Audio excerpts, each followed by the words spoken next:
تصور کریں آج سے تقریباً 2300 سال پہلے کا وقت ہے۔ دنیا کو رونتی ہوئی سکندر اعظم کی لاکھوں کی ناقابل شکست فوج مشرق وسطیٰ کے ایک تنگ پہاڑی درے کے سامنے کھڑی ہے۔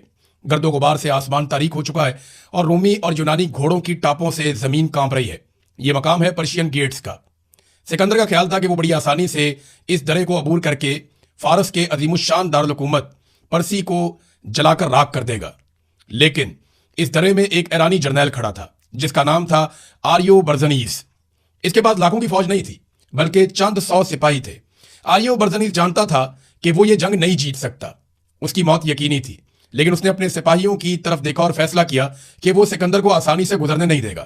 وہ آخری سانس تک، آخری تیر تک اور خون کے آخری قطرے تک لڑے گا۔ وہ کیوں لڑے؟ وہ دنیا کو ایک ابدی پیغام دینا چاہتے تھے کہ ایک ایرانی اپنا سر تو کٹوا سکتا ہے لیکن کسی حملہ آور کے سامنے جھکا نہیں سکتا۔ آج ہزاروں سال بعد ایسا لگتا ہے جیسے تاریخ خود کو دہرا رہی ہے۔ خبروں میں آپ روزانہ پڑھتے ہیں بریکنگ نیوز، آپ سنتے ہیں کہ ایران نے اسرائیل پر ایک ہی رات میں 500 میزائل داغ دیے۔ کبھی خبر آتی ہے کہ ایران ایٹمی ہتھیار بنانے کے بالکل قریب پہنچ چکا ہے، اور کبھی ہم سنتے ہیں کہ امریکہ کی طرف سے نیوکلیئر آبدوزیں خلیج فارس میں بھیجنے کی دھمکیاں دی جا رہی ہیں۔ ان خبروں کے بعد آپ کے ذہن میں بے شمار سوالات اٹھتے ہیں۔ آخر ایران، امریکہ، اسرائیل اور مغربی یورپ جیسے سپر پاور کے خلاف کیسے اور کیوں اٹھ کھڑا ہوا؟ کیا ایران واقعی پوری دنیا کے لیے ایک عالمی خطرہ ہے یا کوئی جارح ہے، یا پھر یہ 6000 سال پرانی تہذیب رکھنے والی ایک ایسی قوم کی بقا کی جنگ ہے جسے پچھلے 125 سالوں سے مسلسل دیوار سے لگانے کی، غلام بنانے کی اور اس کے وسائل لوٹنے کی کوشش کی جا رہی ہے؟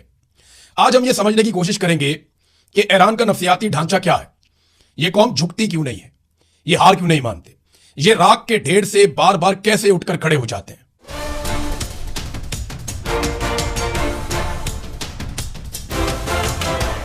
السلام علیکم ناظرین، آپ یوٹیوب چینل دیکھ رہے ہیں اور میں ہوں عمران خان۔ ایران کی کہانی کو سمجھنے کے لیے ہمیں صدیوں کا سفر کرنا ہوگا، کیونکہ اگر آپ ایران کو صرف 1979 کے اسلامی انقلاب کے چشمے سے دیکھیں گے تو آپ کبھی اس کی اصل حقیقت نہیں جان پائیں گے۔ ایران کوئی عام ملک نہیں ہے، یہ ایک سویلائزیشن سٹیٹ ہے، یعنی ایک ایسی سٹیٹ جو بہت پرانی تہذیب رکھتی ہے۔ اس کی جڑیں 6000 سال پرانی ہیں۔ اس کو آپ ایسے سمجھ لیں کہ جب یورپ کے لوگ جنگلوں میں زندگی گزار رہے تھے، اس وقت ایران کی گلیاں رات کی تاریکی میں بھی چمکتی دمکتی تھیں۔ یہاں اعلامی اور بخامنشی، یہاں اس طرح کی سلطنتیں جو ہیں وہ قائم تھیں، ان کا قانون، ان کا نظم و نسق اور بنیادی ڈھانچہ، وہ ہر چیز موجود تھی۔ آج سے تقریباً 2500 سال پہلے 6 صدی قبل مسیح میں تاریخ کا سب سے روشن باب ایران میں ہی لکھا گیا۔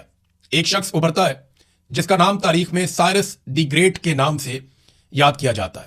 اس نے ایک ایسی سلطنت کی بنیاد رکھی جو ہندوستان کے دریاؤں سے لے کر افریقہ اور یونان کے 3 بڑے اعظموں تک پھیلی ہوئی تھی۔ لیکن سائرس کا اصل کمال اس کی تلوار نہیں تھا، اس کا نظریہ تھا۔ وہ دنیا کا پہلا حکمران تھا جس نے انسانی حقوق کا تصور پیش کیا۔ اس نے بابل کو فتح کرنے کے بعد مٹی کے ایک سلنڈر کے اوپر، جسے آج بھی دنیا جانتی ہے اور سائرس سلنڈر کے نام سے وہ پہچانا جاتا ہے، مٹی کے ایک سلنڈر پر اس نے وہ باتیں لکھی جو آج کا اقوام متحدہ پوری دنیا کو سکھاتا ہے۔ میں کسی پر اپنا مذہب مسلط نہیں کروں گا، غلاموں کو آزاد کیا جائے گا، ہر قوم کو اپنی ثقافت کی آزادی ہوگی۔ اس قانون کے تحت اس نے یہودیوں کو بابل کی قید سے چھڑوایا اور یروشلم واپس بھیجا تاکہ وہ دوبارہ سے اپنا ٹیمپل تعمیر کر سکیں، جسے وہ ہیکل سلیمانی کہتے ہیں۔ اس دور میں جب فاتح بادشاہ سروں کے مینار بناتے تھے، ایران کا بادشاہ مذہبی رواداری کا قانون لکھ رہا تھا۔ یہ ہے وہ بنیاد جس پر ہر ایرانی آج کے دن تک فخر کرتا ہے۔